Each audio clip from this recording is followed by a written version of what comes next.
Bismillahirrahmanirrahim. Assalamualaikum warahmatullahi wabarakatuh. Alhamdulillah wa bihi nasta'in. Ashhadu an la ilaha illallah wahdahu la syarika lah. Wa ashhadu anna sayyidana Muhammadan abduhu wa rasuluh. Wa nusalli wa nusallim ala hadzal nabiyil karim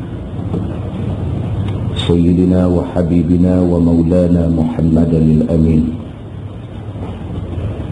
وعلى آله وأصحابه أجمعين. أما بعد، أيها المؤمنون اتقوا الله، أوصيكم وإياي بتقوى الله، فقد فاز المتقون. Muslimin dan muslimat, mudah-mudahan dirahmati Allah Subhanahu wa ta'ala. Dalam sebuah hadis riwayat daripada Auf bin Malik radhiyallahu anhu, kata dia, anna Aisyah radhiyallahu anha huddithat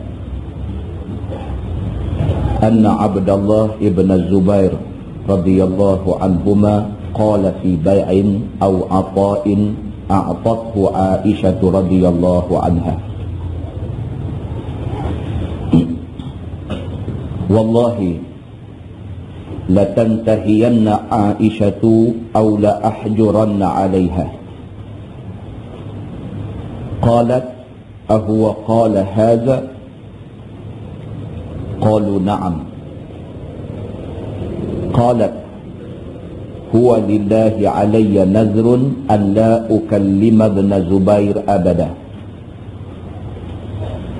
Fastashfa'a ibn Zubair إليها حين طالت الهجرة، فقالت لا والله لا أشفع فيه أبدا ولا أتخنث إلى نذري. فلما طال ذلك على ابن زبير كلم المسور ابن مخرمة وعبد الرحمن ابن الأسود ابن عبد يغوث وقال لهما أنشدكم الله لما أدخلتماني على عائشة رضي الله عنها فإنها لا يحل لها أن تنذر قطيعتي. فأقبل به المسور وعبد الرحمن حتى استأذن على عائشة فقال السلام عليك ورحمة الله وبركاته، أندخل؟ قالت عائشة ادخلوا. قالوا كلنا؟ قالت نعم، ادخلوا كلهم. ولا تعلم أن معهما ابن زبير.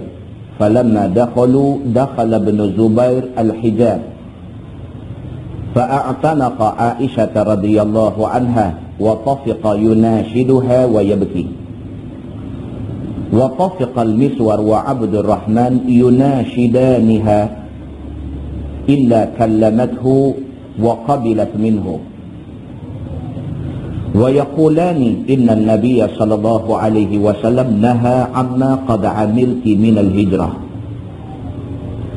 ولا يحل لمسلم أن يهجر أخاه فوق 3 ليال.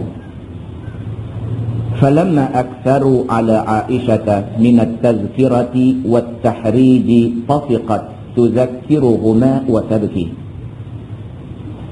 وتقول إني نذرت والنذر شديد. فلم يزالا بهما حتى كلمت ابن زبير وأعتقت في نذرها ذلك 40 رقبة. وكانت تذكر نذرها بعد ذلك فتبكي حتى تبل دموعها خمارها، أو كما قال. Hadis riwayat Al-Bukhari.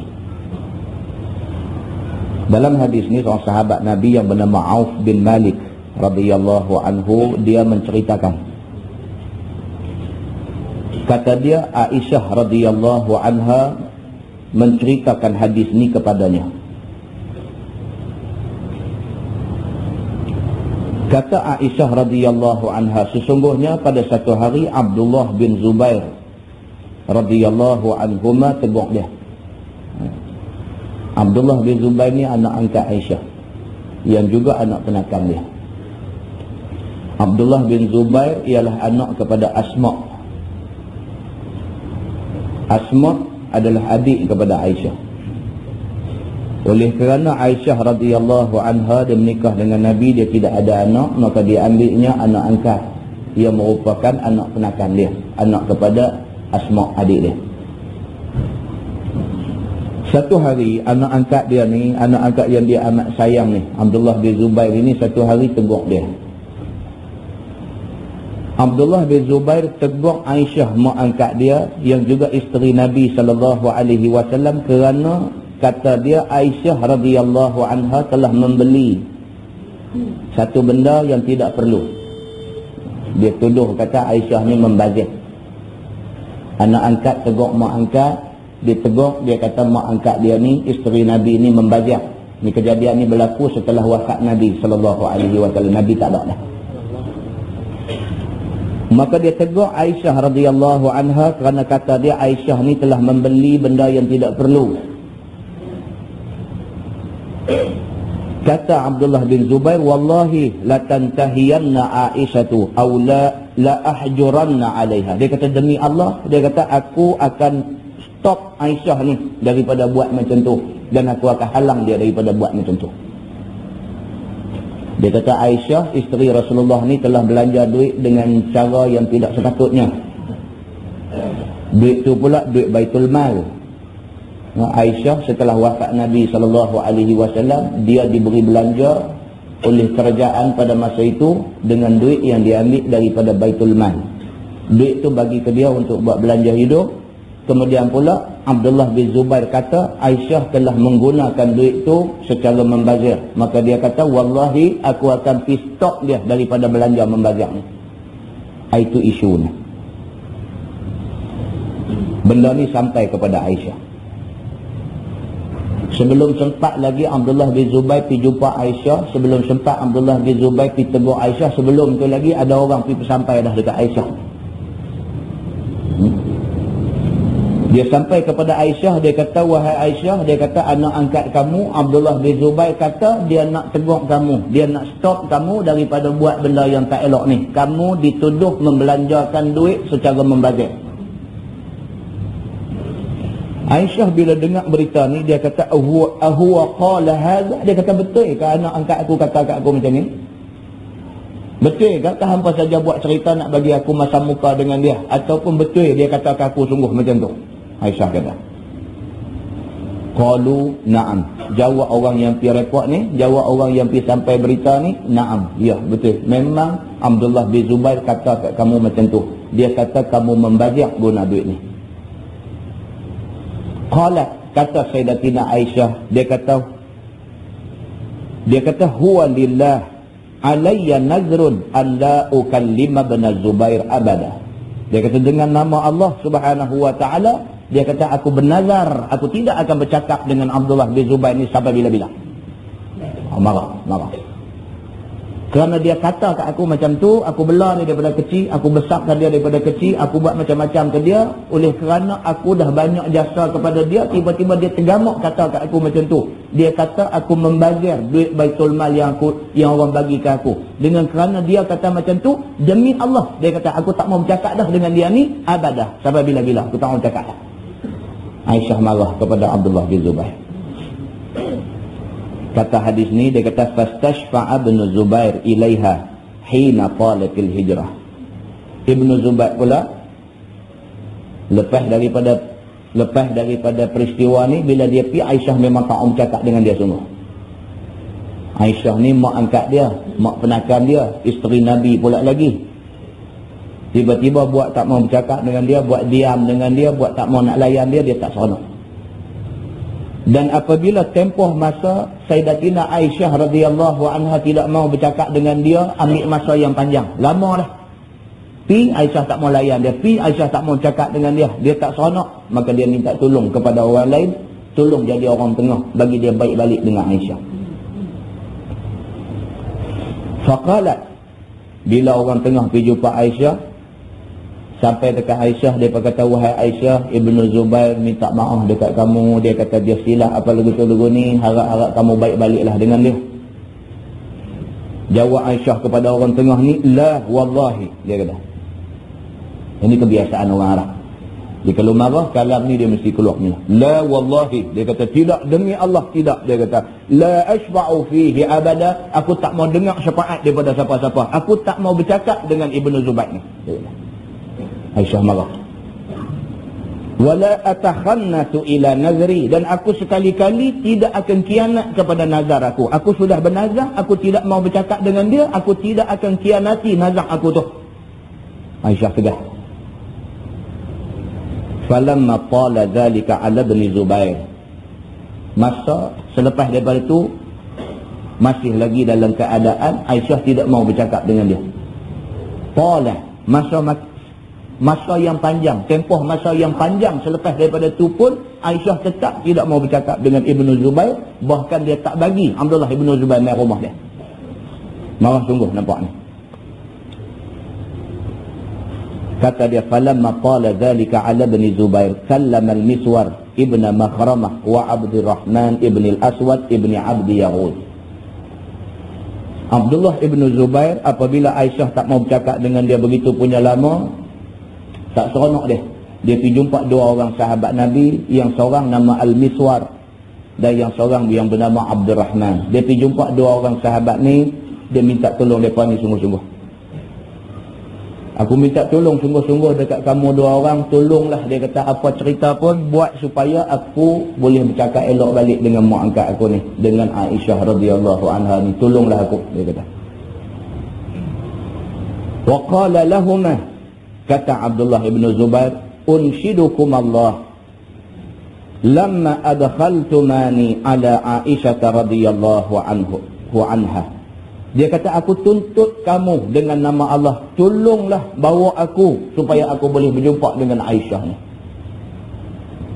Fa innaha la yahillu laha an tanzira qati'ati. Kerana sesungguhnya apa yang Aisyah buat ini tidak halal, dia kata.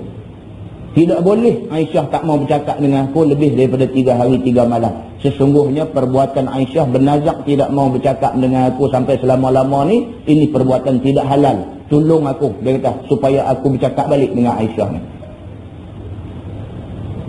Fa aqbala bihil Miswar wa Abdurrahman hatta ista'zana ala Aisyah. Maka Miswar dengan Abdurrahman pun bawa Abdullah ibn Zubair pergi rumah Aisyah. Bila sampai di rumah Aisyah, mereka kata, Assalamualaikum warahmatullahi wabarakatuh. Bagi salam dekat Aisyah. Kemudian mereka kata, anadkhul, boleh tak boleh kami masuk? Kata Aisyah, udkhulu. Aisyah kata, masuklah. Kata pula Miswar dengan Abdurrahman ini, kulluna, bolehkah kami masuk semua sekali? Kata Sayyidatina Aisyah, na'am, udkhulu kullukum. Dia kata, ya, masuk semualah. Dia tak tahu ada seorang di belakang tu Abdullah bin Zubair, orang hak dia bersumpah tak mau berjumpa lah. Jadi mereka ni pun nak kata mohon, tak mohon, tapi terik saja. Dia tanya betul-betul, dia tanya Aisyah, dia kata, adakah kami semua ni boleh masuk? Semua kami, kulluna, kami semua sekali. Aisyah duk faham, kata kullu tu semua, 2 orang tu lah. Aisyah kata kullukum lah, semua sekali masuk lah. Dia kata, no, Pak Albain duduk dah belakang, nak tumpang sekali. Kata dia, wala ta'lamu anna ma'ahuma ibn Zubair. Dia tak tahu sesungguhnya bersama dengan Miswar, bersama dengan Abdurrahman ini Ibn Zubair, anak angkat dia yang dia marah ni. Mai sekali. Falamma dakhala ibn Zubair al-hijab. Bila masuk aja depa ni, Abdullah ibn Zubair masuk aja, dia serbu pergi dekat hijab. Terai ni. Aisyah duk ada balik sana terai. Kalau orang mai nak jumpa dia nak apa pun, dia duk balik sana terai. Orang mai jumpa balik sini. Abdullah ibn Zubair ini bila boleh masuk ya, dia masuk dia terus serbu pergi balik sana terai tu, masuk pergi. Fa'tanaqa Aisyah radhiyallahu anha, dia peluk Sayyidatina Aisyah ni. Dia buat gambar Hindustan. Wa tafiqa yunashiduha wa yabki. Dia peluk, dia minta maaf dan dia menangis. Dia buat lagu tu. Masuk pergi serbu balik tirai tu, dia peluk mak angkat dia ni, peluk Aisyah isteri Nabi ni, dia terus minta ampun, minta maaf dan sebagainya, menangis dia bersungguh-sungguh di depan Aisyah ni. Wa tafiqa al-Miswar wa Abdurrahman yunashidaniha. Miswar dengan Abdul Rahman yang pi sama dengan dia ni seperti menonton jejak kasih. Menangis sama.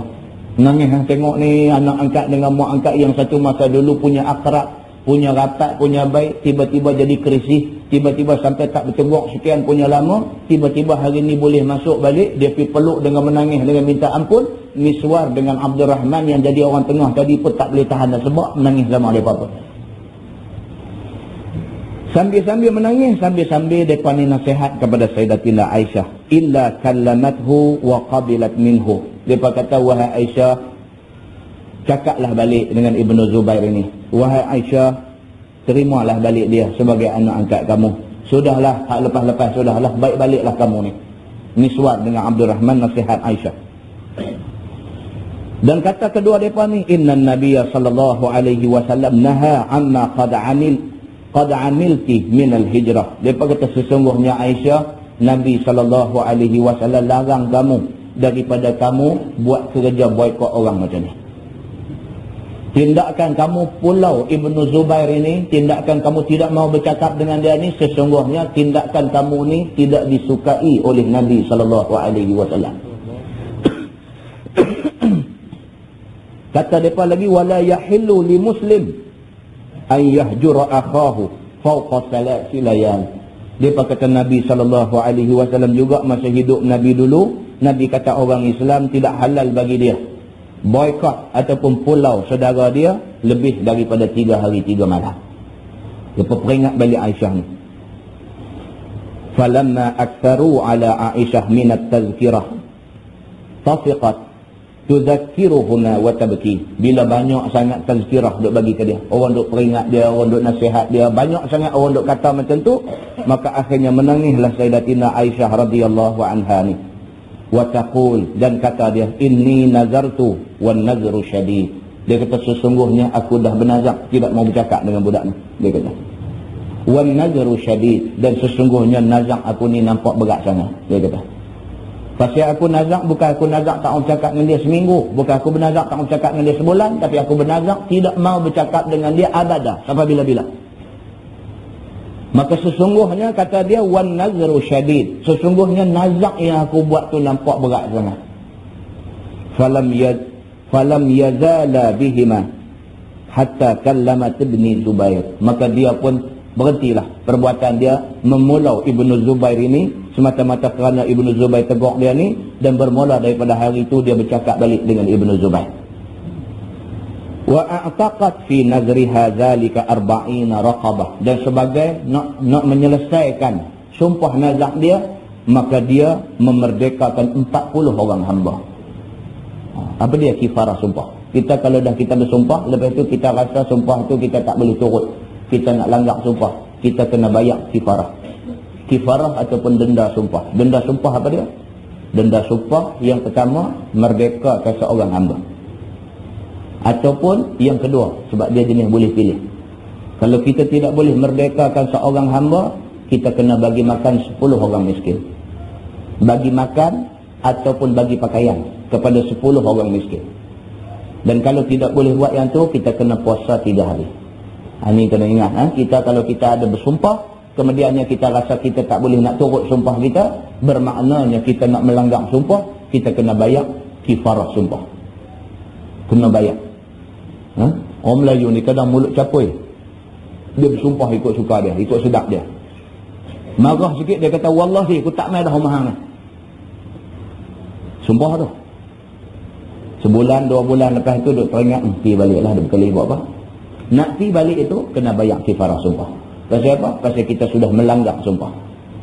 Maka kifarah sumpah itu ialah salah satu daripada 3 tadi. Merdekakan seorang hamba, ataupun bagi makan 10 orang miskin, ataupun bagi pakaian kepada 10 orang miskin, ataupun yang ketiga puasa 3 hari, tidak mesti berturut-turut. Itu dia panggil kifarah yamin ataupun kifarah sumpah. Tapi Sayyidatina Aisyah radhiyallahu anha, dia merdekakan 40 raqabah, 40 orang hamba. Supaya dia rasa puas hati, dia merdekakan seramai 40 orang hamba. Wa kanat tazkuru nazraha ba'da dhalik. Dan selepas daripada peristiwa itu, Aisyah radhiyallahu anha bila dia teringat saja perbuatan dia bernazar sebegitu rupa, fatabki hatta tabulla dumu'uha khimaraha. Dia menangis sampai basah lecun kain kelumbung yang dia pakai. Muslimin dan muslimah yang dirahmati Allah sekalian. Apa pengajaran kita boleh ambil daripada hadis sahih riwayat Al-Bukhari ini? Pengajaran yang pertama ialah haram bagi kita tidak bertegur dengan orang Islam, sama-sama Islam, lebih daripada 3 hari 3 malam tanpa sebab yang diizinkan syarak. Kalau semata-mata kerana orang tegur kita terus tak mau nak bertegur dengan dia, itu salah. Kita tersilap orang tegur kita. Dengan kerana dia tegur kita kecil hati pasal dia tegur kita terus tak mau bercakap dengan dia, maka itu salah. Jadi pengajaran yang pertama, tidak boleh kita tidak bertegur siapa dengan saudara kita yang sama-sama Islam, sekiranya tidak bertegur itu bukan dengan sebab yang diizinkan syarak. Satu. Yang kedua, pengajaran yang boleh kita ambil ialah siapa juga manusia dalam dunia ni perlu mendengar nasihat. Siapa juga manusia dalam dunia ni perlu mendengar nasihat. Kalau sekiranya nasihat itu datang daripada Quran, daripada hadis Nabi, wajib dengar. Menjadikan diri kita satu orang yang bantah tidak boleh dengar nasihat, merosakkan diri dan agama kita. Okay?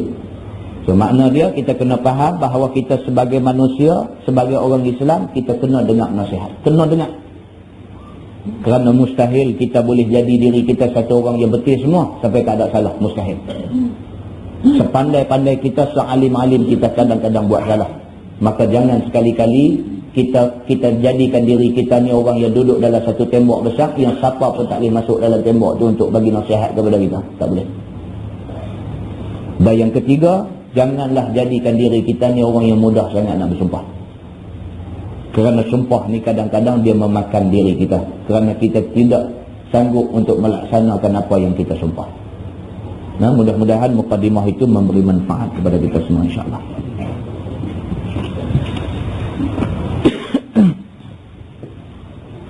Kita menggunakan Bahrul Mazi jilid 5. Jilid 6. Bahrul Mazi jilid 6. Bahrul Mazi jilid 6. Kita masuk muka surat 14. Muka surat 14, tajuk bab ma jaa fi ijabil hajj bizadi warrahilah. Itu bab yang datang pada menyatakan hadis yang mewajibkan haji itu dengan bekalan dan kenderaan. Dia nak bagi tahu kepada kita bahawa tidak wajib kita mengerjakan haji kalau kita tidak cukup bekal. Dan demikianlah juga tidak wajib kita mengerjakan haji kalau sekiranya tidak ada kenderaan yang sesuai untuk bawa kita ke Mekah untuk mengerjakan haji. Ketahuilah saudaraku, setengah daripada syarat yang mewajibkan haji itu ialah ada bekal dan ada kenderaan. Maka inilah bicaranya di dalam hadis yang dikeluarkan oleh Imam At-Tirmizi yang menunjukkan bekal dan kenderaan itu syarat wajib bagi haji. Katanya an Ibn Umar radhiyallahu anhuma qala jaa rajulun ila an-nabi sallallahu alaihi wasallam faqala ya Rasulullah ma yujibul hajj qala az-zadu war-rahilah. Diriwayatkan daripada seorang sahabat Nabi sallallahu alaihi wasallam yang bernama Abdullah bin Umar bin Al-Khattab radhiyallahu anhuma. Katanya telah datang satu laki-laki kepada Nabi sallallahu alaihi wasallam kerana nak tanya apakah yang mewajibkan haji itu. Satu hari seorang sahabat mai jumpa Nabi, dia nak tanya Nabi, apakah di antara syarat-syarat yang apabila ada syarat itu kita wajib buat haji? Maka katanya, ya Rasulullah, apakah yang mewajibkan haji itu? Sabda Nabi sallallahu alaihi wasallam bagi menjawab tanyanya itu, iaitulah bekalan dan kenderaan. Nabi kata apabila ada bekal yang cukup, maksud bekal ialah bekal kita untuk bawa pergi ke Mekah, perjalanan dan sewaktu ada di sana, dan juga bekal yang kita nak tinggal kepada orang yang tinggal di kampung. Kita cukup semua bekal itu dan kita ada kenderaan yang memungkinkan kita sampai di Mekah. Maka dengan kerana itu wajiblah haji ke atas kita. Nabi kata. Kata At-Tirmizi ini hadis hasan.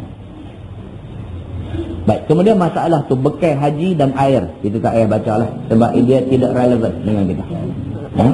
Cerita ayat ni cerita orang yang duduk di negeri Arab, dia nak musafir dengan unta dan sebagainya, nak rentah padang pasir, dia perlu ayat. Kalau kita baca pun tak lagi orang jemu, pasti kurang berkaitan. Bukan tak penting, tapi kurang berkaitan dengan kita. Kemudian dia kata masalah bekalan dan ayat yang berharga. Misalnya yang dituntut itu semacam mana? Ini cerita pasal ayat juga, kita skip juga. Tengok muka surat sebelah. Kita tengok masalah 32. Ayat itu berkaitan dengan kita. Masalah 32, muka surat 16. Dia kata pergi haji dengan berkenderaan itu bagaimana? Ayat ini penting. Yang kata pergi haji ini mesti ada kenderaan itu bagaimana hukumnya? Kata Imam Nawawi rahimahullahu ta'ala dalam Syarhul Muhazzab. Apabila adalah di antara seorang dengan antara Mekah itu sejauh harus qasar sembahyang padanya, nescaya tiada lazim akan dia pergi haji, melainkan apabila didapatnya kenderaan yang sepatut dengan dia. Itu dia. Kalau jarak di antara negeri kita dengan Mekah itu jarak yang membolehkan kita buat sembahyang jamak qasar. Kita kata pilah lah ni lebih kurang 60 batu ataupun kita kata 85 km, kita kata macam tu. Lebih kurang kita kata sini Piala Stak. Tentu senang faham. Daripada Pulau Pinang Piala Stak jarak dia. Maka jarak itu jarak yang mengharuskan kita buat sembahyang jamak dan qasar, kerana jarak itu mencapai 2 marhalah. Maka kalau sekiranya negeri kita dengan Mekah tu pada jarak lebih kurang 90 km, kita kata maka wajib bagi kita melihat kenderaan yang patut. Kalau tidak ada kenderaan yang boleh bawa kita pergi ke sana, maka tidak wajib mengerjakan haji. Itu maksudnya. Dia kata dengan harga yang berpatutan ataupun upah yang berpatutan. Dia kata dan kita nak pergi daripada negeri kita nak pergi ke Mekah tu ada kenderaan, tetapi mahal pula tambang dia, sehingga kan kita rasa susah untuk memenuhi jumlah tambang yang ditentukan. Maka dengan kerana itu tidak wajib kita untuk mengerjakan haji. Jadi susah ke kita. Misalnya tambang nak mengerjakan haji dan sebagainya kena sampai 12,000 misalnya, susahlah. Cara 7,000, 8,000 lah ni pun rasa susah dah. Kata pergi kena sampai 12,000, kena sampai 20,000, kena sampai 25,000. Kenderaan ada, kapal terbang berapa punya elok dan sebagainya, semua ada. Cumanya tambang yang mahal, sehingga kan mahal itu menyebabkan kita jadi susah, maka tidak wajib kita mengerjakan haji. Macam tu. Maka jika tiada didapatnya ataupun didapatnya akan kenderaan dengan harga yang lebih daripada patut ataupun lebih daripada upah yang berpatutan, ataupun tiada terbayar akan dia, akan harganya atau upahnya, nescaya tiada lazim akan dia oleh pergi haji. Tiada lazim maksudnya tidak wajib pergi haji. Gitu. Tambang mahal sangat, maka tidak wajiblah kita mengerjakan haji. Sama ada kuasa ia atas berjalan dan adat baginya ataupun tidak. Sama ada hang berkuasa untuk jalan kaki pi atau tidak, itu soal lain. Soalnya kenderaan ada tapi tambang terlampau mahal sampai tak boleh bayar, maka tidak wajib haji. Walaupun dia kata tak apalah dah mahal sangat saya berjalan kaki pi. Nak berjalan kaki boleh tapi tidak wajib. Itu maksudnya. Tetapi disunatkan bagi orang yang bernazar haji, pergi haji. Dia kata bagi orang yang nazar pula, dia nazar tahun depan dia nak pergi haji, dia nazar. Maka orang yang nazar tiba-tiba menghadapi masalah tambang mahal, tapi dia boleh pergi juga dengan cara yang lain, maka sunat bagi dia, bukan wajib, sunat bagi dia untuk pergi ke Mekah untuk buat haji. Sepatutnya bila dia nazar sudah jadi wajib, tetapi oleh kerana ada masalah apa? Masalah tambang mahal. Kalau dia nak pergi juga bukan wajib, tetapi itu sunat sahaja. Menunaikan nazar dalam keadaan ada halangan yang macam tu, maka menunaikan nazar itu hukumnya sunat sahaja. Gitu.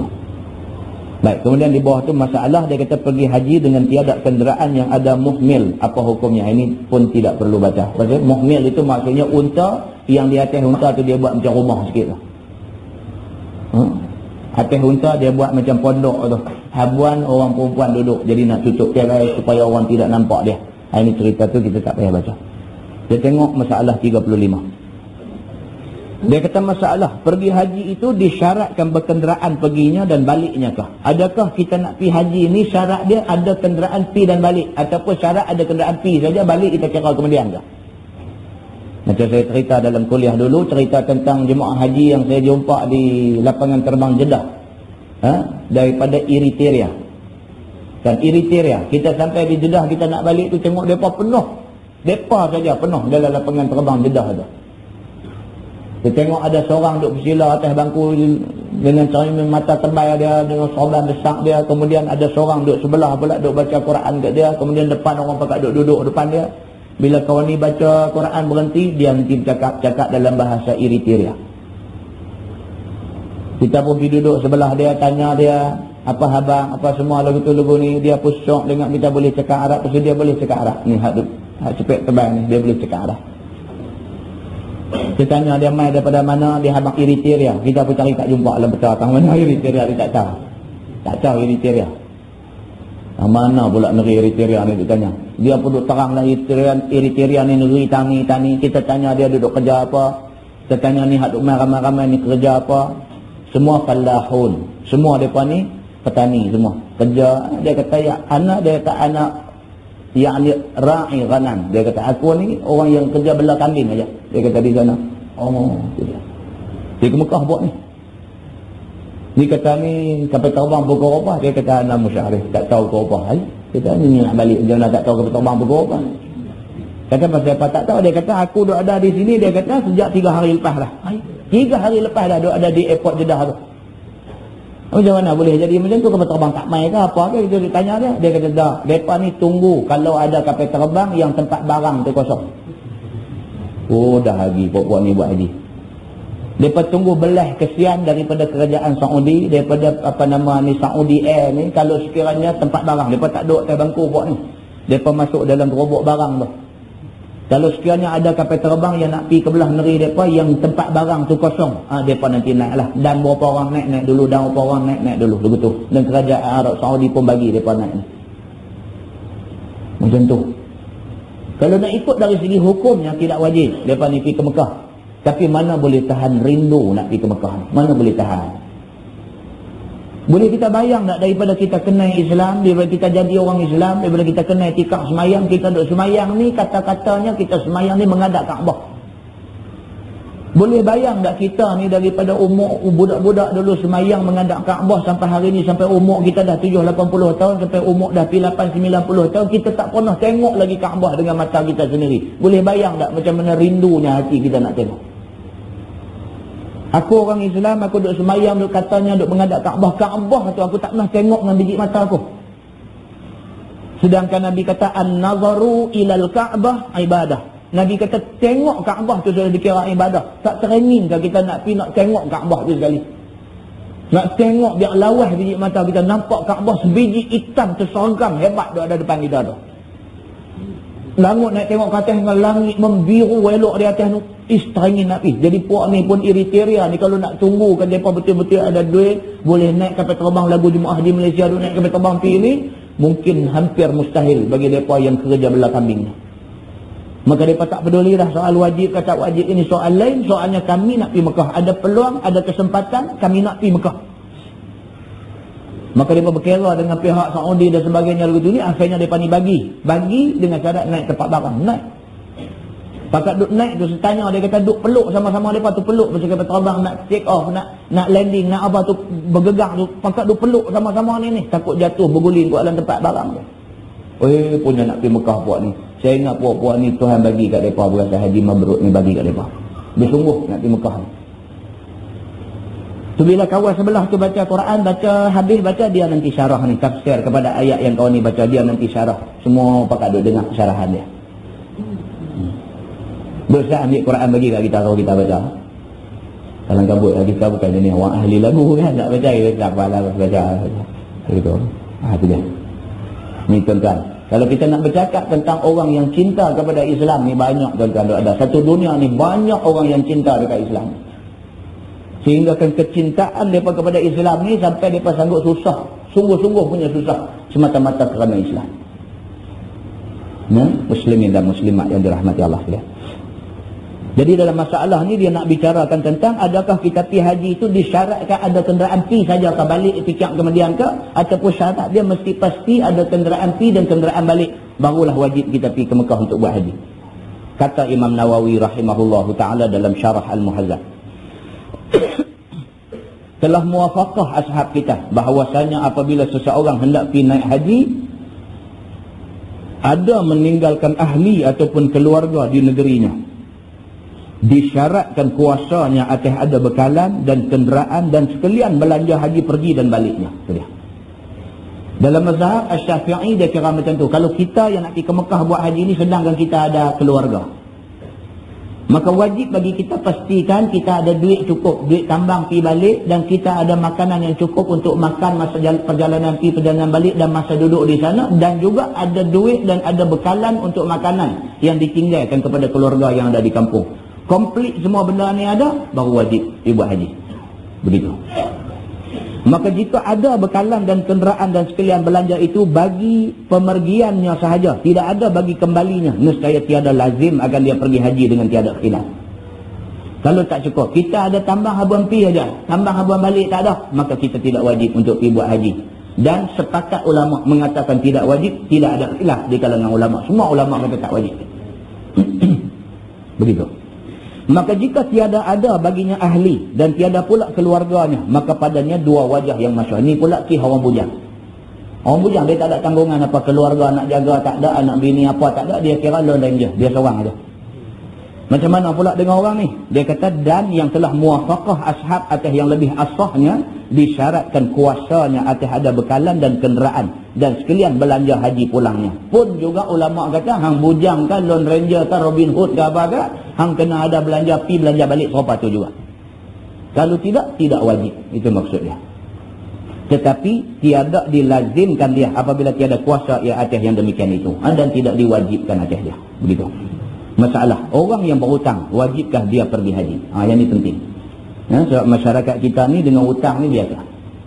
Baik, orang yang berhutang adakah wajib dia buat haji?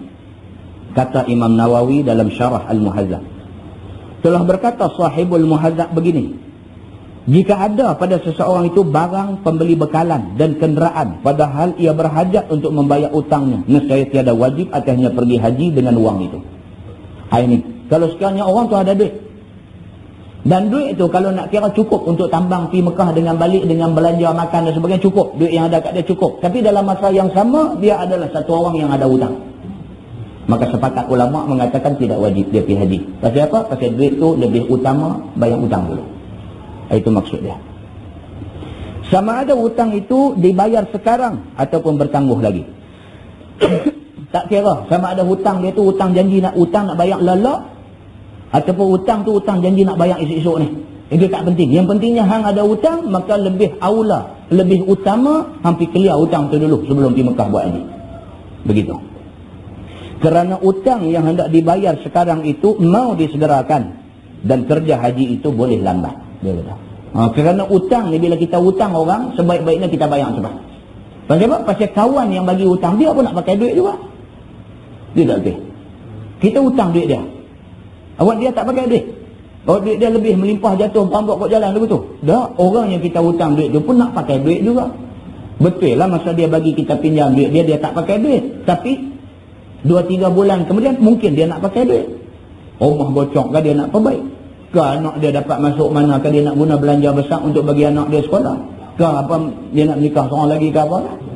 Kan? Jadi dia tu mungkin nak pakai duit. Jadi kalau kita hutang dekat dia, mungkin kita janji nak bayar lewat. Tapi kalau kita janji nak bayar lewat, kita bayar awal, itu tetap lebih baik di sisi agama. Maka dengan kerana itu, menyegerakan bayar hutang itu adalah perbuatan yang paling baik. Sedangkan haji ini tak payah kalut-kalut. Dia kata pasal apa? Pasal haji ini Islam tidak paksa kita pergi kalau kita tidak mampu. Begitu. Maka didahulukan bayar hutang atas kerja haji itu. Dan hutang yang ditangguhkan lagi itu wajib atasnya membayarnya pada masa cukup janjinya. Lebih-lebih lagi kalau kita hutang, kita janji bila nak bayar. Maka lebih-lebih lagi kita dituntut bayar pada tarikh yang kita janji. Jangan bayar lewat. Begitu. Maka apabila ia belanjakan wang itu pada haji, maka tiadalah ia dapat menunaikan wangnya itu. Kalau sekiranya duit yang ada tu dia guna untuk pergi Mekah buat haji dan sebagainya, bila mai tarikh janji nak bayar hutang, tak boleh bayar. Tidakkah itu sudah menjadikan dia sebagai orang yang mempunyai sifat-sifat munafik? Kerana janji tiba-tiba mukir janji. Begitu. Tuan-tuan tengok ni bab hutang. Hutang kalau nak banding dengan pergi Mekah pun dia utamakan bayar hutang dulu. Ni kan pula kita ada hutang orang, tiba-tiba duit ada tak bayar hutang, pergi beli kursi set baru di rumah. Lagi perangai bodoh. Kita hutang duit kawan, janji nak bayar, tak bayar. Bukan kata tak bayar tu kerana ada keperluan lain yang lebih mendesak dah. Tak bayar tu kerana pergi beli kursi baru dalam rumah. Ramai orang kita ada buat kerja macam ni. Ini perbuatan yang amat tidak elok dalam agama. Amat tidak elok. Begitu.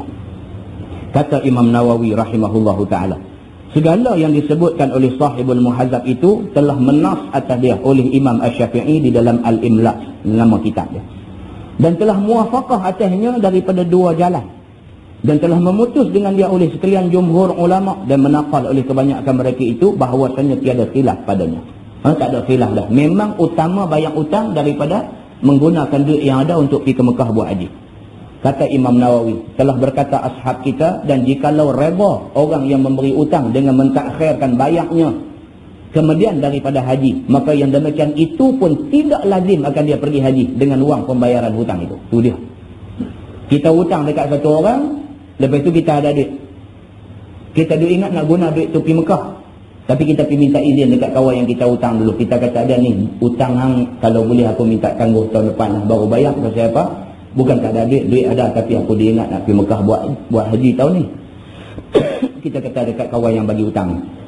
Dan dia ni pun dengar, dia kata tak apa, pilah, saya bukan nak pakai duit tu. Katalah kawan yang bagi hutang kata macam tu. Pun tidak wajib kita pergi ke Mekah buat haji. Pasal apa? Pasal kita masih dituntut bayar hutang dia dulu sebelum pergi buat haji. Itu sepakat jumhur ulama kata begitu.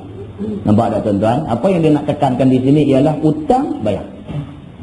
Raplah tuan-tuan. Kalau hutang tak bayar ni raplah. Kita pun jadi raplah, kita tak boleh. Kepala duk fikir hutang tak bayar ni, kepala jadi semak. Tak. Kepala kita tu jadi semak, hidup kita jadi tak tenang, tak tentram dan sebagainya. Hutang clear bang, clear bang, biar kita jadi satu orang yang tak ada hutang. Alhamdulillah, lega hidup kita. Macam tu. Maka dengan kerana itulah Islam suruh bagi clear bang benda-benda ni. Bila dia duk main hutang macam ni, semayang pun tak kosong. Maka adalah lebih baik bila ada hutang dengan orang, bagi clear bang. Hati kita lapang, tak ada fikir nak bayar hutang, kita semayang pun selesa, kita buat ibadat pun selesa, semua selesa. Begitu. Kata Imam Nawawi lagi, telah berkata ashab kita, dan jika ada bagi seseorang itu hutang, maka wajiblah ia pergi haji apabila boleh dibayarnya akan hutangnya sekarang itu. Dan jika tiada boleh ia bayar sekarang itu, bahkan dengan bertangguh, atau bayar sekarang itu dengan berpayah-payah, nescaya tidak wajib pergi haji dengan tiada khilaf ulama. Itu dia. Kalau kita ada duit untuk bayar hutang dan masih lagi ada lebihan duit untuk buat haji, okey, kita ada duit, tak tahu macam mana duit ni dia main kok mana, tak tahu dia main ke debuak kata ada pergi buang kata pilah 15,000 dia main, tak tahu kok mana. Kita pun tak tahu main satu orang kah lagu mana kah ni, saya ingat nak bagi kat hang. Pasal apa nak bagi dia? Tak ada tanya pasal apa lah, saja nak bagi, teringat tengok hang syok, berapa nak bagi duit kat hang. Bagi 15,000. Mana nak beritahu satu hari Tuhan hantar main orang macam ni kat kita. Oh doa bagi kuat sikit. Kan? Oh doa bagi kuat sikit. Ada mana nak beritahu Tuhan hantar main. Dia syok kat kita, tak ada apa, dia syok kat kita je. Kan? Macam saya pernah cerita dalam masjid dulu, Elvis Presley. Buta aja pergi bagi kereta Rolls Royce kepada satu orang negro minta sedekah. Negro tu tak pernah sangka apa. Punca dia bukan ada apa, punca dia Elvis Presley parking Rolls Royce tepi jalan main beli burger. Dia duduk tunggu kawan duduk buat burger ni, main negro tu duduk belek kereta Rolls Royce, duduk tengok dalam terbing, tengok dalam ada telefon lah apa ada semua, duduk tengok kereta keliling, dia duduk perhati tengok apa negro ni. Dia pergi dekat negro ni. Dia kata, tengok apa? Negro ni kata, dah tengok kereta ni cantik, aku tak pernah tengok kereta macam ni. Rolls Royce, kan? Kita duduk di Matang Poh ni pun tak pernah tengok Rolls Royce. Kan? Tak pernah tengok Rolls Royce. Negro ni kata, tak pernah tengok kereta macam ni. Dia terus tanya negro ni, dia kata, hang mau kan? Nampak melawak macam ni. Kan? Kalau kata hang nak terenak ke, tahanlah sikit kan. Menasabahlah soalan tu dengan negara minta sedekah ni. Kita tanya hang mau ke mana? Tanya pelik. Dia kata, mau apa? Dia kata, benar ni memang aku kancil pun tak boleh beli kan. Dia nak beli Rasulullah. Tak mau kan? Tanya lagi sekali, mau kan? Yang ni kata, tak, saya kalau teringin berkaitan ni memang tak boleh beli. Tak mau kan? Tanya 3 kali. Dia kata, kalau orang nak bagi saja, mau, jom. Terus dia bawa negara ni pergi dekat ejen Rasulullah, beli sebiji bagi dekat negara ni. Kamu kalau jumpa lagu ni kat kita, ya, takkan susah kita nak buah minyak kereta tu. Kereta dapat nak buah minyak pula masalah. Benda ni jadi. Pasal cerita betul. Pasal dia nak tunjuk kata orang yang macam Elvis Presley kaya-kaya ni, tapi jiwa dia ni tak terisi. Jiwa dia ni ada benda kosong dalam jiwa dia, yang benda tu dia try duk buah macam-macam, dia tak fit. Dia bubuh harta tak fit, dia bubuh wanita tak fit, dia bubuh populariti, dia bubuh apa pun tak fit. Dia duk rasa tak syok, jiwa dia tak tenang. Dia duk cerai nak buat benda-benda yang boleh memberi ketenangan. Tengok negara dia ni orang susah, kalau aku tolong dia agama aku dapat kot kepuasan ni. Tolong. Dia tu buat macam tu. Mana kan nak tahu satu hari jadi macam ni, mai satu orang dekat kita mai dia kata aku syok tengok hang. Syok pasal apa? Tak tahu pasal apa aku syok tengok hang. Nah, ambil cek 15,000 bagi. Ai, bagus macam tu hang mau jumpa aku kerak sikit kata. 15,000 dia bagi mai kat kita. 15,000 tambang haji. Okey, clear. Kan? Tambang haji clear. Kemudian pula dengan tambang haji pun kita ada, kemudian ada pula lebihan duit untuk kita bayar pula hutang kepada orang yang kita ada berhutang. Tetapilah tambang haji apa belanja apa lebih kurang kita bajet pergi 10,000. Ni dia ni bagi 15,000. 5,000 lagi memang kita ada orang dengan hutang pun 5,000. Kita kira 10,000 abang pergi haji, 5,000 abang bayar hutang. Cukup duit tu. Cuma ni dia kata di sini apa dia? Dia kata dia terpaksa bayar tu, dia kata dibayar sekarang itu dengan berpayah-payah. Dia boleh lepas tambang pergi Mekah, balik Mekah, dia boleh lepas duit untuk bayar hutang, tapi lepas pada tu jadi susah. Dia jadi payah. Pasal duit tak ada. Duit tak ada. Dia balik-balik mai tu dia nanti jadi lebih susah daripada tu lagi. Kalau itu keadaan yang berlaku pada dia, maka tidak wajib dia pergi buat haji. Tak wajib lagi. Dia mau orang yang ada kelapangan. Ada duit untuk tambang pergi Mekah, balik Mekah, belanja, tinggalkan anak-anak apa semua. Kemudian ada duit sikit reserve untuk emergency, ada sikit. Orang yang macam ni wajib pergi Mekah buat haji. Macam tu. Masalah. Dia kata orang yang ada wang kerana memberi nafkah orang yang wajib atasnya, adakah wajib ia pergi haji? Ini pula kes satu lagi. Kes ni banyak jadi dalam masyarakat kita. Orang ni dia duit ada, tapi dia ada anak-anak yang ramai yang nak sekolah. Duit ada tu maksudnya duit untuk buat tambang pergi Mekah, balik Mekah, belanja, duit tu ada. Tapi dalam masa yang sama dia mempunyai anak-anak yang ramai, yang anak-anak ni duduk di bawah tanggungan dia. Maknanya kalau dia guna duit tu untuk pergi Mekah lepas, tapi anak-anak susah. Hak mana nak diutamakan? Begitu. Kata Imam Nawawi dalam Syarah Al-Muhazzab, apabila berhajat seseorang kepada wangnya kerana memberi nafkah orang yang lazim atasnya nafkah. Nafkah kepada orang yang lazim atasnya nafkah, maksud dia anak-anak.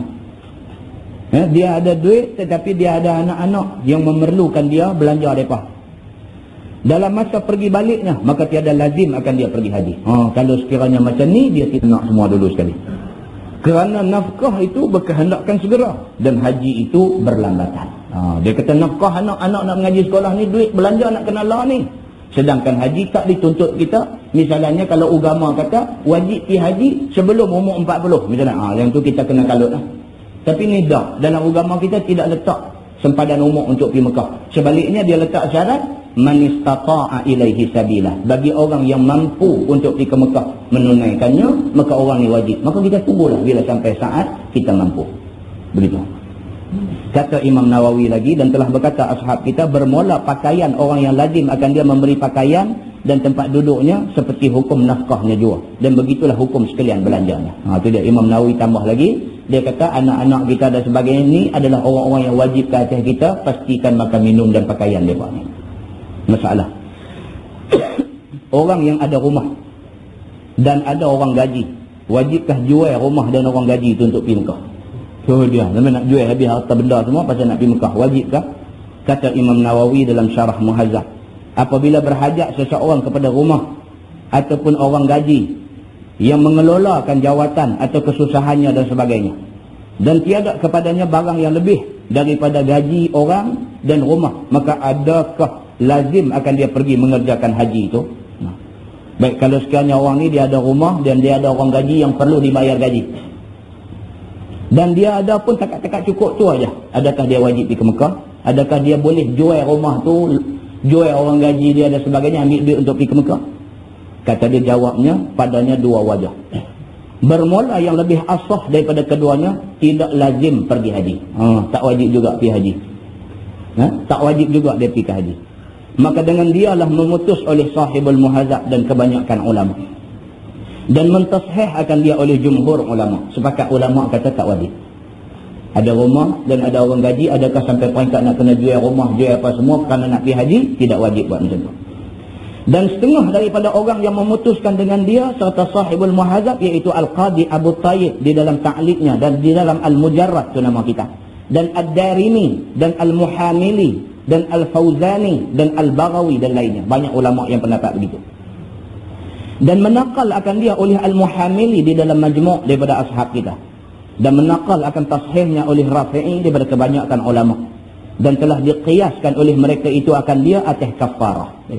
Maka bahawasanya kafarah itu tiada melazimkan dia oleh jual rumah dan jual orang gaji, khadam pada kedua. Itu dia. Dia pakiyah masalah pergi haji ni dengan masalah kafarah. Dalam Islam apa benda yang kita kena kafarah? Kena denda, apa dia? Yang kena kifarat ni apa dia? Yang pertama, sumpah, hak kita habang tadi ni. Kita bersumpah, lepas tu kita nak batal bang sumpah kita. Kita kena kifarat sumpah. Apa dia kifarat sumpah? Kita sebut tadi, yang pertama, merdeka seorang hamba. Yang kedua, bagi makan 10 orang miskin, ataupun bagi pakaian kepada 10 orang miskin. Ataupun yang ketiga, puasa 3 hari. Ada dua lagi benda yang kita kena kifarat. Apa dia? Yang pertama, zihar, yang kita selalu sebut. Zihar. Suami menyamakan isteri dia, suami menyamakan bentuk fizikal isteri dia dengan orang yang menjadi mahram dia. Satu orang suami kata ke bini dia, dia kata, aku tengok hang kat belakang tadi, aku ingat mak aku. Dia menyamakan bentuk badan belakang bini dia tu serupa macam mak dia. Maka dia sudah melakukan satu kesalahan yang dipanggil zihar. Maka orang yang buat kesalahan zihar wajib bayar kifarat. Selagi dia tidak bayar kifarat haram bagi dia untuk bersama dengan isteri dia. Haram dia bersetubuh dengan bini dia. Kalau dia bersetubuh juga, tidak jadi zina. Cuma berdosa saja. Berdosa. Tiap-tiap kali dia bersama dengan bini dia, berdosa selagi mana dia tidak bayar kifarat zihar. Apa dia kifarat zihar? Kifarat zihar ialah yang pertama, merdekakan seorang hamba. Tidak mampu nak merdekakan seorang hamba, pindah pi yang nombor 2. Puasa syahraini mutatabi'ain, 2 bulan berturut-turut. Tak mampu nak puasa 2 bulan berturut-turut. Berturut-turut maksudnya tiap-tiap hari. Selang 1 hari, start balik daripada satu. Itu maksud 2 bulan berturut-turut. Tidak mampu nak puasa 2 bulan berturut-turut, pindah ke yang ketiga. Apa dia? Bagi makan 60 orang miskin. Seorang miskin diberikan satu cupak makanan yang berupa makanan asasi penduduk negeri itu. Bagi beras seorang cupak. Itu kifarat yang dikenakan bagi kesalahan zihar. Dan kesalahan ketiga yang mewajibkan kita kena kifarat apa dia? Suami bersetubuh dengan isteri pada siang hari bulan Ramadan. Kalau berlaku benda yang macam ni, sama ada dengan tahu ataupun tidak tahu kerana tak ada ilmu, maka dia wajib bayar kifarat. Kifarat dia sama macam kifarat zihar tadi. Apa dia? Merdekakan seorang hamba, ataupun puasa 2 bulan berturut-turut, ataupun bagi makan kepada 60 orang miskin. Satu orang secupak makanan. Ini benda-benda yang mewajibkan kita kena bayar kifarat. Banyak tuan-tuan jangan buat pasal. Jenis tak tahu hukum ni dia boleh jadi macam-macam. Dia kata kat bini dia ni, berapa kali dia kata dah. 2 benda yang banyak duk jadi dalam rumah tangga. Yang pertama, zihar. Yang kedua, ta'liq. Cukup banyak jadi dalam masyarakat kita ni. Cukup banyak jadi 2 benda ni. Yang secara tidak sedar dan cara dia tidak faham, benda tu jadi, hukum tu jadi. Ta'liq kat bini dia. Marah pasal bini dia keluar rumah selalu. Dia kata, hang keluar lagi sekali, dia kata, aku cerai hang. Bini keluar aja jatuh 1 talak. Bini keluar aja jatuh 1 talak. Kata pula esok-esok ni, Kalau sekiranya hang balik lagi rumah mak hang tanpa pengetahuan aku, jatuh satu talak. Bini balik aja rumah mak dia, jatuh satu talak. Dah jatuh ni bukan dia 3 dah. Tak tahu berkenyah berapa banyak talak dah jatuh. Tapi mereka masih hidup macam laki bini lagi. Pasal apa? Pasal laki pun bengong tak mau mengaji, bini pun tak tahu apa tentang agama. Melingkup rumah tangga. Banyak tuan-tuan ni, benda yang kita ada beritahu ni banyak jadi. Pasal apa? Pasal tak reti agama.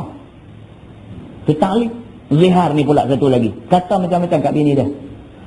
Dia kata, kenin hang ni macam kenin kak aku. Kenin, benda fizikal. Yang tidak jadi zihar ni kalau benda yang bukan fizikal.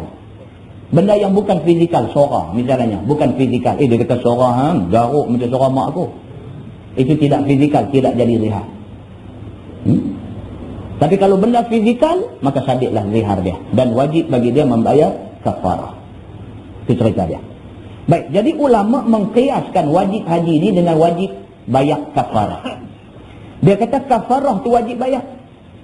Tetapi wajib dia tidaklah sampai ke peringkat kena jual rumah. Misalnya, laki ni kata kat bini dia. Dia kata, aku tengok hang ni, aku tengok muka hang ni macam muka mak aku. Dia dah buat zihar. Dia sepatutnya kena bayar apa dia? Dia sepatutnya kena denda apa? Merdeka hamba. Ataupun puasa 2 bulan berturut-turut. Ataupun bagi makan kepada 60 orang miskin. Dia orang miskin. Dia sendiri itu pun orang miskin. Dia tak boleh nak jamu orang makan 60 orang ni. Adakah sampai ke peringkat dia kena jual rumah dangau yang ada kat dia tu untuk ambil duit supaya dia boleh selesaikan kifarah zihar dia? Tak, tidak sampai ke peringkat tu. Walaupun membayar kafarah itu wajib, tetapi tidak dituntut sampai jual harta benda untuk bayar benda tu. Maka demikianlah juga haji itu wajib. Tidak dituntut kita buat haji sampai ke peringkat nak jual rumah kerana nak pergi buat haji. Ulama kias ke situ. Baik. Dan atas pakaian dan barang yang pada maknanya daripada darurah hajatnya. Dia kata tu dia. Dan wajah yang kedua, ini pendapat yang kedua, lazim akan dia pergi haji. Ini pendapat yang kedua, dia kata kena pergi haji. Bagi orang yang ada rumah, kemudian ada orang gaji, dia wajib pergi haji. Dan menjual rumah dan khadam kerana yang demikian itu. Ini pendapat yang kedua. Dia kata kalau ada rumah, kita jual rumah tu, ambil duit pergi haji dulu. Maka dengan dialah memutus oleh Syekh Abu Hamad pada barang yang dinakal akan dia oleh Sahibul Syamil. Dan memutus dengan dia pula oleh Al-Bandaniji. Dan mentashih akan dia oleh Al-Qadhi Husin dan Al-Mutawalli. Itu pendapat. Tetapi pendapat yang diterima oleh jumhur ialah tidak wajib jual rumah untuk pergi buat haji. Begitu. Masalah. Orang banyak kitab. Wajibkah dijual kitab itu kerana belanja nak pergi haji? Ini pula dia ni duit tak ada. Tapi kitab ni sampai nak abang rumah. Jenis beli kitab. Hobi dia. Hobi dia membeli kitab tetapi tidak membaca kitab itu. Ada orang dia betul-betul punya hobi pun ada. Dia jenis syok. Dia tengok kitab teringin nak beli kan. Saya kata kat saya lah tu. saya dulu tu. Saya suka. Kalau pergi Mekah, Madinah ke ataupun mana-mana tengok kitab nak beli. Masa nak beli. Kan kita bila tengok pergi masuk kedai kitab ni, cabut tu tengok buka, baca 2-3 muka. Syok ni kitab ni. Kena beli. Ada 2-3 muka baca kedai tu lah. Balik tak baca. Pasal apa? Pasal di rumah ada kitab banyak lah. Kan? Beli oleh. Boleh. Kan? Jadi penyakit macam tu. Kan? Baik, kalau sekiranya orang ni sampai peringkat tu, dia ada duit beli kitab, rumah main nak arban dengan kitab. Kan? Sedangkan haji tak pergi lagi. Adakah wajib bagi dia jual kitab tu kerana nak pergi buat haji? Kata Imam Nawawi rahimahullahu ta'ala dalam syarah Al-Muhazzab. Jikalau ada seorang itu alim dan ada baginya beberapa banyak kitab, maka adakah dijualnya akan dia kerana belanja pergi haji? Jawab dia, kata Al-Qadhi Abu Tayyib di dalam ta'liqnya, jika tidak ada baginya daripada tiap-tiap kitab itu melainkan satu naskah sahaja, nescaya tiada lazim dijualnya kerana berhajat ia kepada yang demikian itu. Kalau kitab tu ada satu aja, kata Bahrul Mazi ada satu set aja, kan? Maka tidak wajib jual. Tapi kalau dia punya hobi ini beli sampai 5 set Bahrul Mazi buah rumah dia, buat apa sampai 5 saja syok tengok. Wajib dia jual lah yang 4 lagi tu. Jual 4 pun tak boleh pergi Mekah juga, tak lepas juga. Tapi kalau ada banyak kitab di rumah dia dan tiap-tiap satu kitab tu ada 2 naskah lagu tu, maka jual satu naskah, kok boleh lepas tambang untuk pergi Mekah.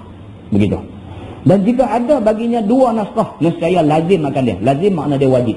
Nescaya wajib akan dia oleh jualnya akan salah satunya. Kalau ada 2 naskah, jual satu.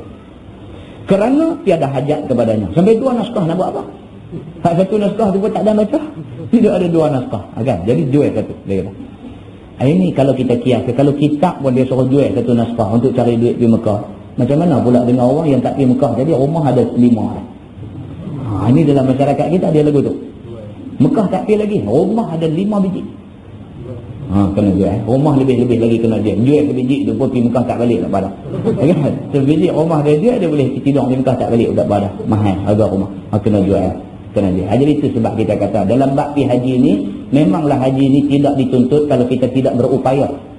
Tetapi kalau sekiranya keupayaan itu tak mai kat kita dengan kerana kita belanja di lain, di tempat yang tidak sepatutnya kita belanja, itu tak boleh lah.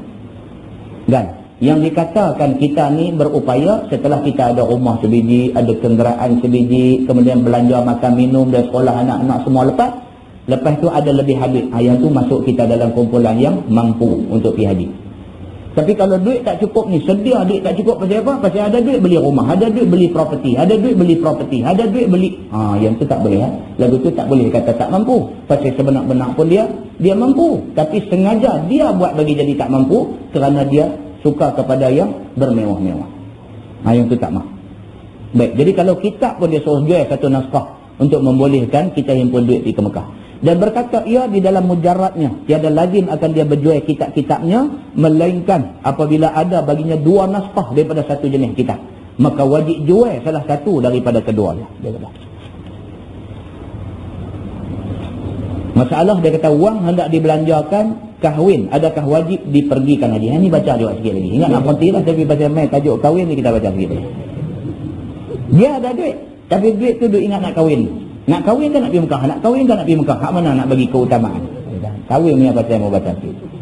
Kata Imam Nawawi dalam Syarah Al-Muhazzab, telah berkata Ar-Rafi'i, dan jikalau memilih seorang itu lebih daripada segala perkara yang tersebut tadi atas kadar boleh ia pergi haji. Padahal ia berhajat kepada nikah kerana takutkan zina. Ini kisahnya. Orang muda. Dia orang muda. Dia ni jenis satu orang yang tak ada tanggungjawab apa.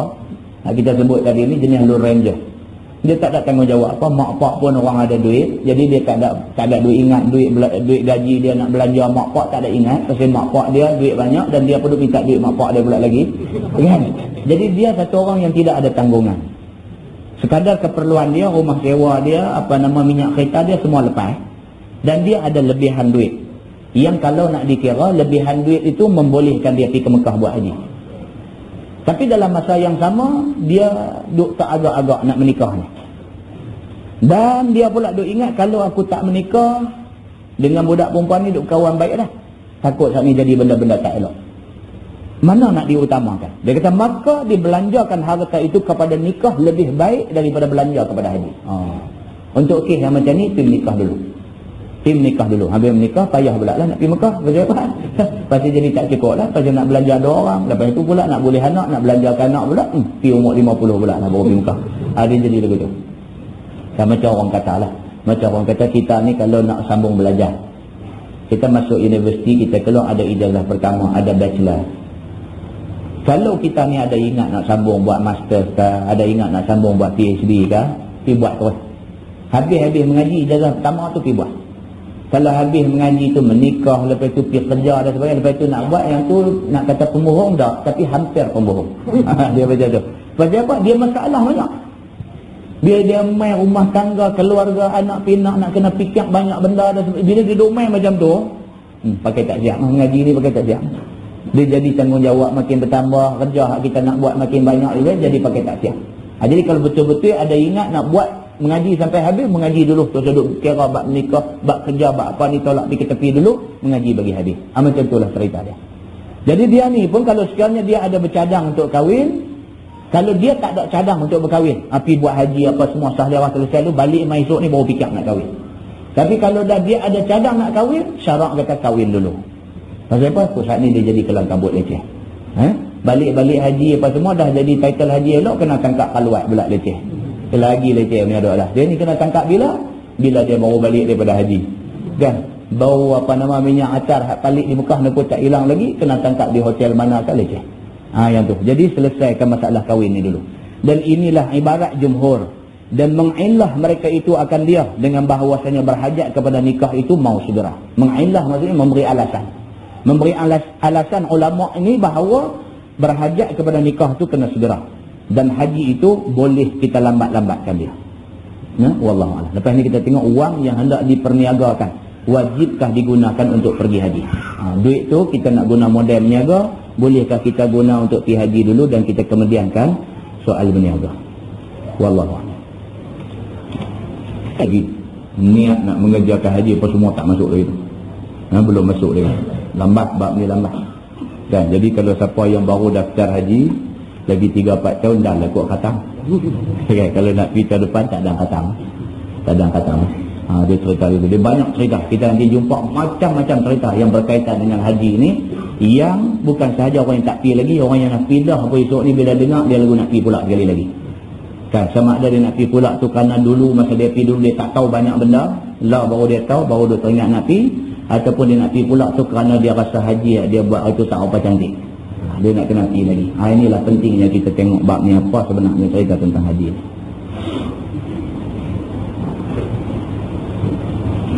Dia kata, Ustaz, sudilah kiranya Ustaz, sedap bahasa dia. Sudilah kiranya Ustaz mengadakan satu kursus haji. Pula haji dan umrah kepada kami secara detail pada bila-bila masa. Mohon jasa baik Ustaz. Saya tidak berminat dengan kursus haji lah. Pasal banyak dah orang duk buat kursus haji, hak orang duk buat tu pun dah elok dah. Kita dengar yang tu sudah. Kita cuma buat pengajian tentang bab haji. Pengajian secara detail pelaksanaan ibadat haji tu pergi dalam kursus haji. Lepas nanti tunjuk cara nak tawaf macam mana, cara nak lontak anak batu macam mana. Yang tu dalam kursus haji nanti bagi cara praktikal. Kita tidak ada ingat lah setakat ni. Setakat ni tidak ada ingat nak buat macam tu. Tak ada kata baik malam ni kita tengok cara meletak, jom kita keluar semua keluar. Kita lebih kepada pengajian. Lebih kepada pengajian. Cuma kita akan terang cara lisan macam tu insyaAllah. Ustaz, dia kata bolehkah digunakan duit kutu untuk menunaikan haji? Main kut, ni cerita main kut. Boleh tak duit kut kita gunakan untuk menunaikan haji? Jawab dia, boleh sekiranya kita cukup syarat-syarat yang lain yang kita duk baca tadi. Okey.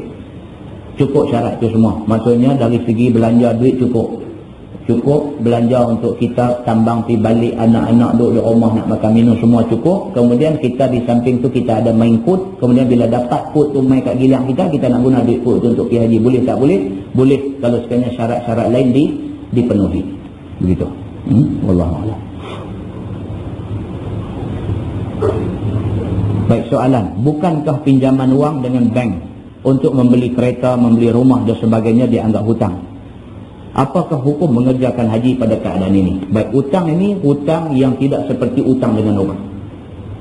Hutang dengan bank dan sebagainya ini tidak seperti kita hutang dengan orang. Adapun yang dimaksudkan dengan hutang yang kita baca dalam kitab tadi ialah kita hutang dengan orang. Yang sekira-kira kalau sekali kita tidak bayar hutang dia, mungkin dia jadi susah. Sebaliknya kita beli rumah, kita beli kereta dan sebagainya, kita buat pinjaman kerajaan, kita buat pinjaman dengan bank dan sebagainya, buat loan dan sebagainya, pihak tu tidak akan jadi susah kerana dia mempunyai satu dana yang besar. Maka itu boleh dibayar secara ansuran dan baki yang selebihnya boleh kita guna untuk menunaikan haji. Nak tunggu bagi clear yang tu semua lambatlah. Lambatlah pasal apa? Semua orang mesti ada terlibat dengan benda. Semua orang mesti ada terlibat. Jarang-jarang orang kita jumpa yang beli rumah 100,000 cash, beli kereta 50,000 cash. Jarang orang. Mungkin ada, tapi bukan orang kebanyakan. Hanya orang-orang yang terpilih sebagai kroni saja. Jaga tu.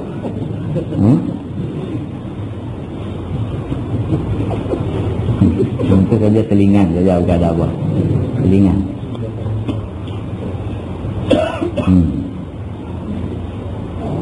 Baik, soalan. Saya ada buat pinjaman pelajaran dengan JPA. Untuk pengetahuan Ustaz, sampai sekarang ini saya tidak dapat apa-apa arahan JPA untuk buat bayaran, walaupun sudah lepas 2 tahun. Apakah boleh saya pergi mengerjakan haji ataupun perlu saya selesaikan pinjaman dengan JPA ini? Cerita dia, pinjaman JPA ini sama macam pinjaman dengan bank yang kita kata tadi, ataupun loan kerajaan apa semua tadi sama saja. Jadi cerita dia, kita kalau dah buat pinjaman dengan JPA, sorat suruh bayar kat mai, kita pergi jumpa dia, abang kita nak bayar. Pasal benda tu dulu kita dah akad dia sebagai pinjaman, maka pinjam wajib bayar. Dia kita ni sebenarnya kita salah guna istilah. Sebenarnya bukan pinjaman. Sebenarnya apa dia? Hutang. Kita duk kata pinjam. Pinjam duit hang RM50. Bukan pinjam, utang duit hang RM50. Pinjam ni apa? Pinjam ni ialah kita ambil barang tu, kita bagi balik barang tu. Yang tu pinjam. Pinjam cangkui kan? Ambil cangkui tu, lepas guna bagi balik cangkui tu. Yang tu pinjam. Tapi duit, kita bukan ambil yang tu bagi yang tu. Duit ni kita ambil, kita pakai. Kita ambil manfaat pada duit tu. Kemudian kita bayar balik dengan duit lain lah. Kita bayar balik dengan duit lain. Maka dia bukan pinjam. Dia nama dia utang. Tapi dalam masyarakat kita sebut pinjam. Jadi dengan JPA kah, dengan MARA kah, dengan apa kan, ni bukan nama pinjaman. Yang ni nama dia utang. Jadi utang wajib bayar. Tidak bayar utang JPA, tidak bayar utang MARA, kita sangkut. Hari akhirat esok sangkut. Jangan duk ingat kata JPA tak apa. Ya, pasal duit tu juga mereka nak pusing, nak bagi dekat orang lain pula, dekat adik-adik kita, dekat anak-anak kita, dekat generasi selepas daripada kita. Jadi kalau kita tidak bayar, kita menyusahkan generasi selepas kita. Tak boleh kita kata aku tak mau bayar. Dia kata siapa JPA ni kerajaan daripada duit banyak. Duit banyak tu soal lain. Soalnya hang hutang, hang kena bayar. Ada soal lagu tu. Soal lagu tu senang, banyaklah kita pinjam duit. Orang yang bagi pinjam ni semua orang ada duit. Tak ada duit macam mana dia nak bagi pinjam? Tapi hutang bank, aku tak ada kebolong nak bayar duit bank ni. Sebab bank banyak duit, bungkus ya bank tu. Dan tak boleh. Cerita dia lagu ni, Islam kata hutang kena bayar, maka bayar hutang. Ingat saya dah sebut dalam kuliah di mana hari tu ni, di Taman Kerian ke apa. Kita ada sebut dah satu orang sahabat Nabi. Dia tanya Nabi, dia kata, ya Rasulullah, kalau sekiranya aku dengar panggilan jihad dan aku menyahut panggilan jihad, aku bangkit daripada tidur aku lompat turun berjihad dan aku mati di dalam medan jihad, adakah aku dijanjikan syurga oleh Allah? Nabi kata, ya, kamu dijanjikan syurga oleh Allah sekiranya kamu tidak ada hutang. Nabi kata, tak ada kena mengena pun. Dia tanya pasal soal menyahut panggilan jihad. Nabi jawab kat dia, Nabi pergi sangkut ke hutang tu. Pasal apa? Wallahu a'lam. Mungkin Nabi kena syekh ni ada hutang. Maka Nabi kata lagu tu. Nabi ni satu orang yang Allah bagi kat dia banyak ilham. Satu orang sahabat mai tanya, ya Rasulullah, apa amal yang paling baik? Nabi kata kat dia, jihad fi sabilillah. Mai sahabat lain tanya, ya Rasulullah, apakah amalan paling baik? Nabi kata, as-salatu ala waqtiha, semayang awal waktu. Mai seorang sahabat lain pula, dia kata, ya Rasulullah, apakah amal paling baik? Nabi kata, birrul walidain, buat baik kepada dua ibu bapa. Sahabat pun kata, apa Nabi ni hak mana satu yang betul-betulnya baik? Dia ni tanya, dia kata jihad paling baik. Dia ni tanya, kata semayang awal waktu paling baik. Dia ni tanya, dia kata buat baik kepada ibu bapa paling baik. Yang betul-betul hak mana paling baik? Rupa-rupanya Nabi jawab tu berdasarkan kepada orang yang tanya. Nabi kenal kawan hak tanya ni, dia ni bab jaga mak pak dia dia ni bab apa nama semayang ni, kira tiap-tiap kali semayang awal waktu berjemaah di masjid, cantik dah. Cuma bila mai panggilan jihad, dia menjawab telah dapat. Dia ni hak lain semua cantik. Kamu tu satu dia ni. Maka Nabi untuk dia ni, Nabi tekankan yang tu. Nabi kata jihad fisabilillah itu paling baik. Dia bila dengar macam tu, Allah, aku yang tu yang kusut. Lepas ni kenapa betul? Cantik sahabat ni. Sahabat seorang lagi pun macam tu juga. Dia ni lambat kata orang ajak jihad, ya Allahu Akbar, dia nak pergi lah. Semangatnya hebat sekali. Mak pak, jaga apa-apa punya baik. Tapi sungguhnya ada terlepas dia. Ya, ada orang macam tu, terus jangan buat pasal. Kan tengok nampak hebat, bersemangat. Tengok tak sembahyang subuh, tak patah. Bini dia aja tak. Ada orang macam ni. Maka orang yang macam ni bila mai ke Nabi, Nabi kata kat dia, sembahyang awal waktu tu paling baik. Dia kata, kena aku. Jadi dia balik buat perubahan pada diri dia. Mai sahabat yang ketiga pun serupa juga. Dia ni hak lain cantik dah. Jihad kerana depan sekali. Sembahyang ni selalu kira muka dia sampai dulu buka kipas angin, buka lampu, semua dia dulu. Tapi dengan mak pak dia buat tahanan lebih kurang. Maka dia ni pula lemah dia di situ. Maka Nabi SAW kata kat dia, buat baik kepada ibu bapa itu amal paling baik. Ada macam tu kan? Jadi kita nak kena ambil ingat yang tu. Sahabat tadi ni bila dia kata, ya Rasulullah, kalau mai panggilan jihad, aku buat semua ni apa semua, adakah aku dapat jaminan syurga? Nabi kata ya, dengan syarat hutang kamu mau clear. Dia tadi terli ke apa kan? Macam tu. Jadi kita ni pula ambil kesimpulan umum apa dia? Cerita dia kalau hutang kena bayar. Habis. Faham yang tu sudah? Baik.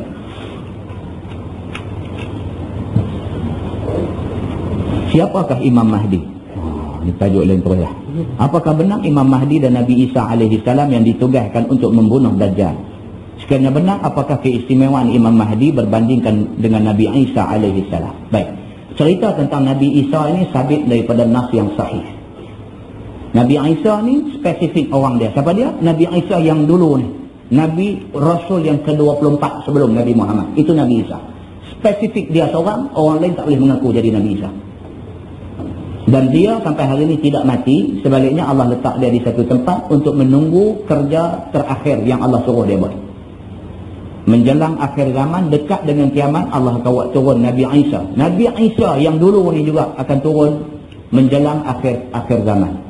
Dan kerja Nabi Isa sabit daripada hadis yang sahih ialah dia akan membunuh khinzir, babi. Nabi Isa bila turun mai, kerja dia di antaranya ialah membunuh babi. Sehingga kan tidak ada sekong pun babi. Bukan saja di kampung Selamat, bahkan di mana-mana. Tidak akan ada babi sekong pun apabila Nabi Isa turun, melainkan semua dibunuh. Yang kedua, memecahkan salib. Ini yang sabit daripada nas dalam hadis. Bila turun mai dia akan memecahkan salib-salib yang ada ni. Di gereja mana juga, di sekolah konven mana juga, kalau ada salib, sudah pasti akan dipecahkan salib-salib itu oleh Nabi Allah Isa alaihi salam dan orang-orang yang mengikut dia. Dan suka diingatkan bahawa Nabi Isa turun esok ni dia mengikut syariat Nabi Muhammad sallallahu alaihi wasallam. Begitu. Okey, jadi cerita tentang kedatangan Nabi Allah Isa alaihi salam dengan tugas-tugas khas dia. Yang last sekali, dia yang akan membunuh Dajjal. Bukan Imam Mahdi, dialah yang akan membunuh Dajjal. Ini daripada nas yang qat'i. Baik, ada pun persoalan tentang Imam Mahdi ini dibahaskan panjang lebar oleh ulama. Ada pun setengah ulama dia mengatakan Imam Mahdi itu ialah Nabi Isa. Ada pendapat yang kata begitu. Ada juga pendapat yang mengatakan Imam Mahdi itu ialah satu orang laki-laki yang dia ni mempunyai nasab keturunan seperti Nabi. Dan hadis ada menceritakan sifat-sifat Imam Mahdi ini begini dan begini. Pokok pangkalnya dia tidak buat kerja apa yang Nabi Isa buat. Sebaliknya dia turun sebagai Imam Mahdi. Mahdi maksudnya yang menunjuk hidayah kepada orang. Dia memimpin manusia dan manusia hidup secara aman dan mengikut hidayah Allah Subhanahu wa taala apabila turun dia. Siapa dia ni? Hanya Allah Subhanahu wa taala yang akan menentukan. Dengan kerana kesamaran inilah maka timbul macam-macam orang nu klaim kata dia Imam Mahdi, orang ni klaim kata dia Imam Mahdi, dan last kali hari tu ni di Keramat Kuala Lumpur pun mengaku jadi Imam Mahdi juga seorang. Begitu. Kan? Jadi cerita tentang Mahdi ini, dia akan datang. Siapa dia? Mudah-mudahan Allah akan tunjuk kepada kita. Siapa dia? Bila tiba masa dia esok ni. InsyaAllah. Kanjuk kawasan besar. Lebih daripada 5 ekar. Masa tu saya duduk di Bung Tebal lagi. Jadi bila pihak yang panggil ni pihak masjid, pasal atas tanah wakaf tu ada masjid, pihak masjid ni panggil kita pergi ceramah, suruh kita bercakap pasal wakaf saja. Apa kebaikan wakaf dan apakah keburukan yang akan menimpa waris-waris yang nak menghentikan wakaf ni. Saya pun terima lah. Dia minta pergi tolong cakap benda ni, saya pun terima. Sebelum saya pergi, saya terima satu telefon ubud. Satu telefon main ustaz. Betul ni kata ustaz nak main ceramah di masjid sekali. Saya kata betul. Ni saya nak beritahu ni, yang bercakap ni adalah waris kuat kepada tanah tu. Saya kata ya, apa masalahnya? Itulah nak beritahu ke ustaz. Kalau sekiranya ustaz mai juga, ustaz bercakap juga benda tu, saya tak jamin lah apa nanti kena ke ustaz. Pergi buat apa kalau nak jadi kalut begitu kan? Saya beritahu balik kepada pihak yang panggil. Saya kata ni apa ni, sampai nak jadi gelang kabut lagu ni leceh lah. Buat apa panggil saya? Lebih baik panggil pihak pejabat agama. Pasal mereka pergi turun dengan otoriti. Mereka pihak berkuasa agama. Mereka nak cakap pasal masalah nak mengelolakan tanah wakaf. Saya tak boleh. Saya tak ada kena mengena dengan otoriti tu. Dia tak boleh. Ustaz kena main juga. Tak apa, kita beritahu polis suruh jaga. Jadi akhirnya saya tak, polis escort saya pergi. Sampai di sana, polis mayirin kita nak bawa pergi ke tempat cakap tu, polis duk iring kiri kanan. Habis lagu tu punya jadi. Dalam duk iring tu ada seorang main buat berebut nak salam, dia suat tangan salam, saya yang telefon ustaz. Dia buat pasal, saya yang telefon ustaz, kita pun tengok dia, tangguh lah. Dan kita pun bila boleh mikrofon cakap apa tu kan? Cakap apa tu? Cuma bahasa tu kita buat bagi lembut sikit lah. Kita buat bagi lembut sikit, kita habaq kata tak boleh. Kita piduk halang, piduk hentikan wakaf. Tok kita, tok wan kita, tok nek kita ni tak boleh. Pasal apa? Yang pertama, kita sendiri pun tak banyak jasa kepada mereka. Ini kan pula sudahlah kita tak berjasa, kita nak stop pula sumber pahala mereka. Apa jenis cucu kita ni. Jadi berkisar daripada tajuk tu, kita perendang yang tu. Perendang yang abang kata betapa kita perlu bagi khidmat kepada orang tua-tua kita dulu, kerana daripada khidmat kat kita banyak apa semua, duk pusing yang tu. Jadi sampai habis turun nak pergi ke pintu kereta tu, duk keling kiri kanan juga. Ada kata Syekh ni tak ada berapa. Balik di rumah dia telefon lagi sekali. Ni saya hak telefon hari tu. Ya, apa hal pula dia? Lagu tu tak apa. Tak apa pula. Cakap lagu tu tak apa pula. Susah tuan-tuan. Susah. Senang tak kita nak perbuti benda tak betul? Senang tak? Oh, jangan buat pasal. Tuan-tuan nak main semayang di masjid, tak banyak halangan. Cuma halangan diri kita aja. Kita nak main segan semayang di masjid. Kita nak main segan. Kita jadi terganggu dengan kerja kita yang tu yang ni, di rumah banyak benda. Yang tu ada. Tapi, kok kata main ada orang nak tahan tengah jalan, tak ada. Tapi kalau tuan-tuan nak perbetul benda tak betul, yang ni dia nak main macam-macam. Yang ni dia nak main macam-macam. Sorak layang, apa ni biasa. Biasa sorak layang tulis main kata lebih kurang apa, itu biasa. Biasa. Nabi dulu pasti tak ada postman. Jadi sorak layang tak ada, tapi Nabi dia terima bentuk macam lain pula. Dia terima bentuk ubutan, kemudian pukul dan sebagainya. Itu yang Nabi terima. Jadi tuan-tuan, kesimpulan dia apa? Cerita bila kita bercakap tentang Islam, kita nak buat kerja atas nama Islam, kita akan jumpa macam-macam. Bahkan Nabi SAW kata dekat sahabat dia, hadis yang menceritakan Nabi SAW satu hari diziarahi oleh seorang sahabat. Sahabat sampai di rumah tengok Nabi duduk tidur dalam keadaan sakit. Dia tanya Nabi, ya Rasulullah, pasal apa? Nabi kata, aku lapar. Sahabat ni bila dengar Nabi kata lapar, dia terus keluar daripada rumah, terus pergi ambil upah jurus pokok kurma. Setiap satu pokok yang dia jurus, dia dibayar upah sebiji buah kurma. Dia himpun buah kurma ni, dia balik main di rumah Nabi. Kemudian dia suap dekat Nabi. Dia suap buah kurma ni bagi Nabi makan pasal Nabi lapar. Nabi tanya dia, pasal apa hang sanggup buat macam ni? Hang mai ziarah aku, hang dengar kata aku lapar, hampir cari kerja, hang dapat upah buah kurma, hang bawa buah tu mai suap dekat aku, pasal apa hang buat benda ni? Apa jawab dia? Dia kata, inni la uhibbuk, sesungguhnya aku cinta kamu. Sahabat ni kata ke Nabi, inni la uhibbuk, ya Rasulullah, aku cinta pada kamu. Kalau kerana kamu, apa-apa aku sanggup buat.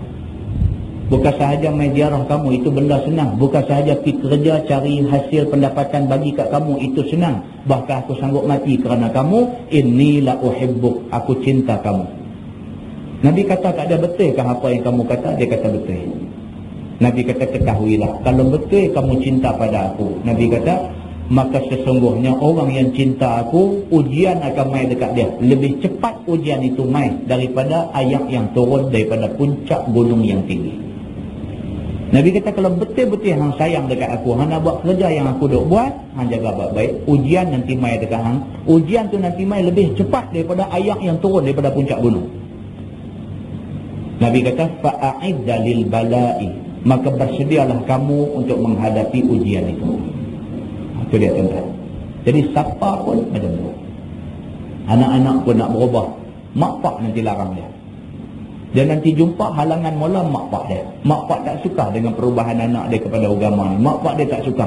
Mak pak dia takut anak dia sesat. Walhal anak dia betul, yang sesat tu pak dia.